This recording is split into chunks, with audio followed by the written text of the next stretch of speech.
बोतल भी साथ में है, इसके बाद भी उसकी बेचैनी देखिए, आई नहीं, अभी तक आई नहीं, और आएगी तो भीड़ रहेगी कि नहीं रहेगी, कितनी भीड़ रहेगी, कैसा होगा, क्या होगा, उसकी चिंता बढ़ती चली जा रही है। जब तक ट्रेन नहीं आती उसकी बेचैनी, उसकी चिंता बनी रहती है। और कब आएगी, सामने आई और बोगी यहाँ आएगी, डब्बा यहाँ आएगा कि वहां आएगा, और डब्बा पीछे लगा, बोगी पीछे लगी कि आगे लगी, ना जाने कहां लगी, चिंता बढ़ती चली जा रही है, चिंता बढ़ती चली जा रही है। खाने का सामान है, खाने में मन नहीं लग रहा, पानी रखा है, पीने में मन नहीं लग रहा, परिवार बच्चा सब साथ में है और ट्रेन का इंतजार है।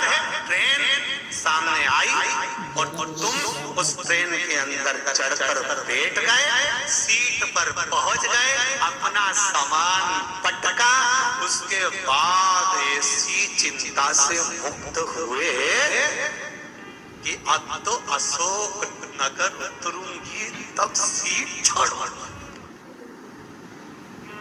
चिंता से मुक्त, सामान सीट पर पड़ा है, तुम्हारा ध्यान सब दूर से हट गया, तुमने बिस्कुट का पैकेट निकाला, खोला, खाया, पानी भी पिया, दूसरे को भी दिया, और चाय वाले को रोका, ए भैया चाय दो जरा। अभी बाहर इतनी बेचैन हो रही थी, इतनी चिंता, इतनी चिंता, इतनी चिंता, और आते से ट्रेन की सीट पर बैठी और चिंता समाप्त, चिंता गई, क्योंकि बैठी कहां पर है, ट्रेन की सीट पर आकर बैठ गई है, इसलिए चिंता समाप्त हो गई है। शिव महापुराण की कथा कहती है कि जब तक शिव पुराण में जाकर नहीं बैठोगे तब तक बेचैनी बनी रहेगी। जिस दिन इस ट्रेन में आकर बैठ गए उस दिन बेचैनी समाप्त, चिंता गई, समाप्त।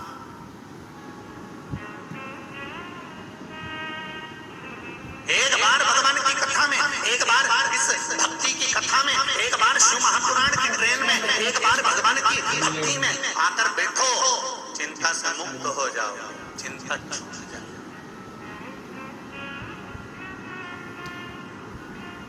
फिर काय की चिंता? शंभो शरणे मांगू घड़ी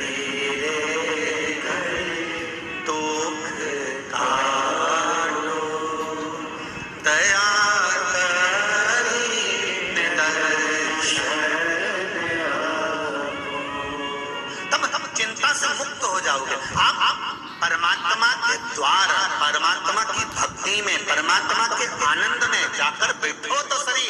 परमात्मा कहते हैं एक बार जो मेरी ट्रेन में आकर बैठ गया, एक बार जो शिव महापुराण में आकर बैठ गया, भगवान कहते हैं उसको चिंता करने की जरूरत नहीं, वो तो बढ़िया बिस्कुट निकाल लेने, चाय के साथ खूब जोरदार आराम से खाए, कोई चिंता नहीं।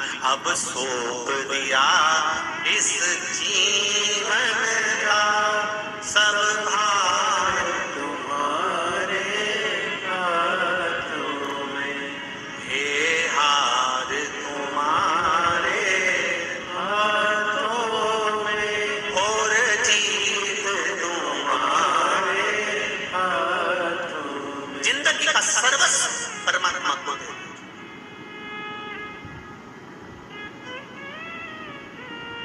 एक भोला कैलाश में और एक भोला मेरे विश्वास में है, ये निश्चित है, निश्चित। एक कैलाश में भोला है तो एक विश्वास में भोला है।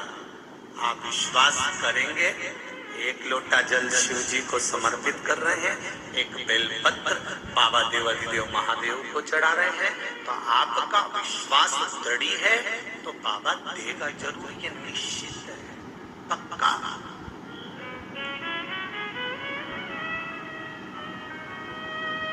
देगा। और अगर विश्वास नहीं है, भरोसा नहीं है, होता है। पंडित जी हमारे यहाँ पर, यहीं के पंडित जी से मतलब नहीं है, हमारे पंडितों से मतलब, और सारी दुनिया के जितने पंडित जी हैं, जब भी पूजन कराने बिठाते हैं, हाथ में चावल, जल, खुला पैसा, बोलो बोलो सही है कि गलत है, सुपारी दे के क्या बोलते हैं, भगवान का ध्यान करो, बोलो, बोलते कि नहीं बोलते? अरे बोलो तो रे अशोकनगर वालों। जी जी हाँ, सही है, गलत है? भगवान का ध्यान करो। अच्छा, केवल भगवान के लिए क्यों बोला जाता है कि भगवान का ध्यान करो? कभी नहीं बोलते कि अपनी लुगाई का ध्यान करो।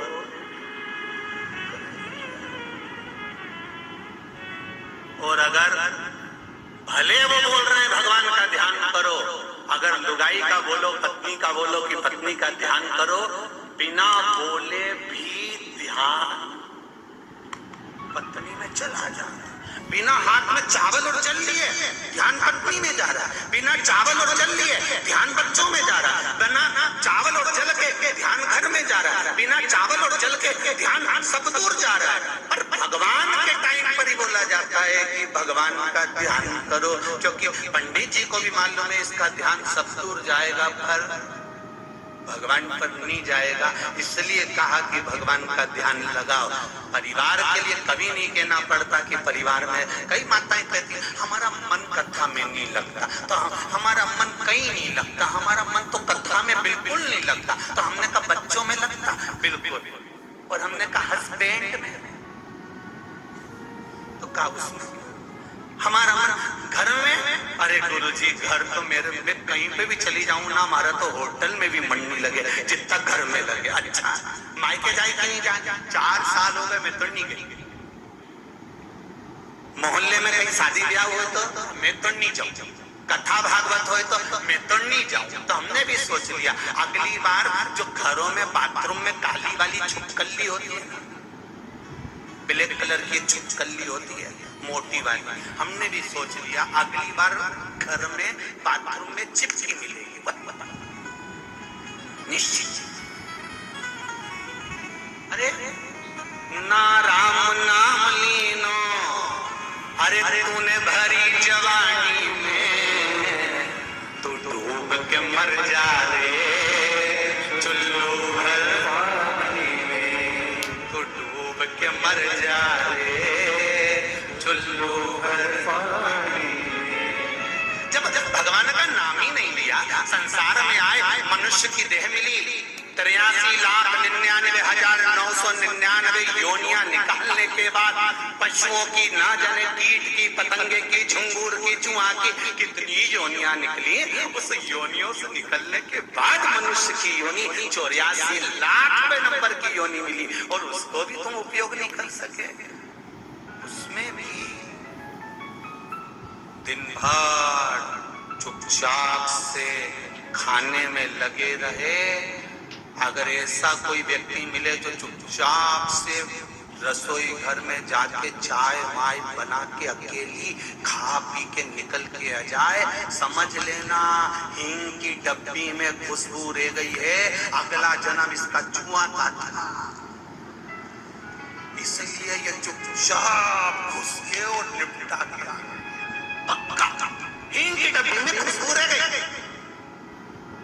जो जरा जरा सी बात में चिल्ला के दौड़े, समझ लेना जरा जरा सी बात में चिल्ला के दौड़े, समझ जा अपनी कॉलोनी का कुत्ता है, मर के अब आया है, जरा सा कोई न बोला चिल्लाना, कोई जरा जरा सी बात में क्रोध करे, गुस्सा करे, समझ जा उसी समय में जरा सी बात में क्रोध आए, जरा सी बात में गुस्सा आए, समझ लेना अगले जन्म में सांप था, बस 3 बजी और तैयार हो गया।